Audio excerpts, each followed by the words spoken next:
programang ito ay rated SPG. Striktong patnubay at gabay ng magulang ang kailangan. Maaaring may masiselang tema, lengguwahe, karahasan, sexual, horror o droga na hindi angkop sa... Alam ko lang, di ba meron tayong mga pasyente sa ICU? Nagre-respond sila kapag kinakausap sila ng mga pamilya nila. Diba? What if gawin mo yung kay Sir Pepe? Baka makatulong.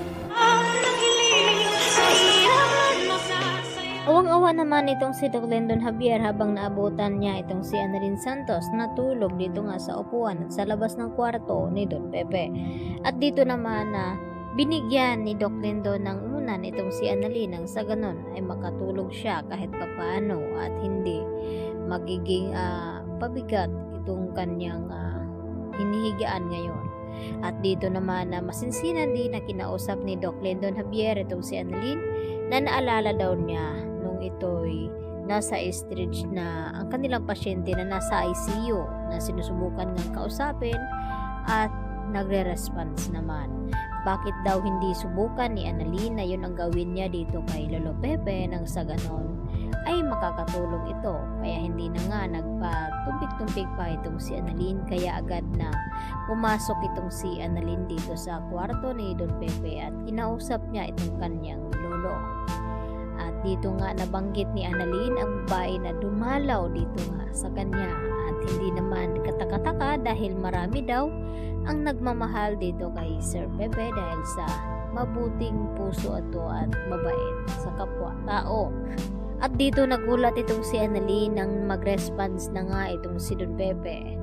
At ito ay sign na naririnig niya itong mga sinasabi dito ni Annalyn.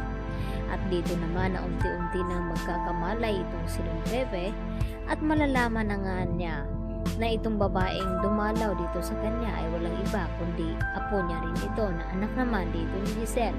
At ang gustong mangyari ni Don Pepe na sana raw ay sila muna ang makakaalam at hindi mo na ito makakaalam dito kina Moira at Zoe dahil may plano nga itong si Don Pepe na bubulagain at sorpresahin ni Don Pepe itong sina Zoe at Moira dahil alam niya na sila nga ang may pakana ng lahat na kung bakit nasa ospital ngayon itong si Don Pepe. Kaya naman nang makalabas itong si Annalyn sa ICU ay dito naman siya napaiyak at napayakap na lamang dito kay Doc Lendon dahil tama ang sinabi nito na kausapin nga itong si Don Pepe baka makakatulong. Samantala, dito naman nagkakaroon ng tampuhan itong sina Giselle at itong nga si RJ. At pagkatapos nga nagkasagutan ng dalawa ay dito lumapit itong si Doc Remeneses dito kay RJ at sinabihan ng kapatid na sana raw ay masanay na itong si RJ na mainit talaga ang dugo dito ni Giselle dito kay Moira at kay Zoe dahil sa mga nangyayari noon sa kanila. Lalo pa ngayon na dapat hindi sila mag-away-away at dapat daw ay magkakasundo silang magkapatid dahil nasa stage ng critical na sitwasyon itong ang kanilang ama na si Don Pepe.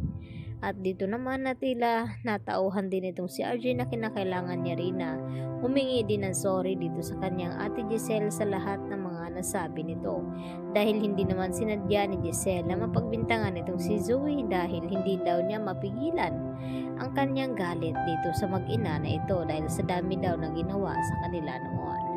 Sa kabilang banda, nakauwi na nga itong si Lynette dito sa bahay nila Carlos at ganun pa rin na wala pa rin ng babago dahil na-trauma pa rin itong si Lynette kahit nagpasama na nga siya dito kay Chang Susan. Nang makarinig lamang ng kalaskas ng pintuan itong si Lynette ay agad naman na nababalikwas siya ng tulog at nagulat kung sino nga ang papasok, baka saktan siya muli. Yan ang ating pagkaabangan bukas mga kapuso, kaya dito lamang yan sa Abot Kamay na Pangarap. Yan lang po at marami pong salamat sa inyong panonood.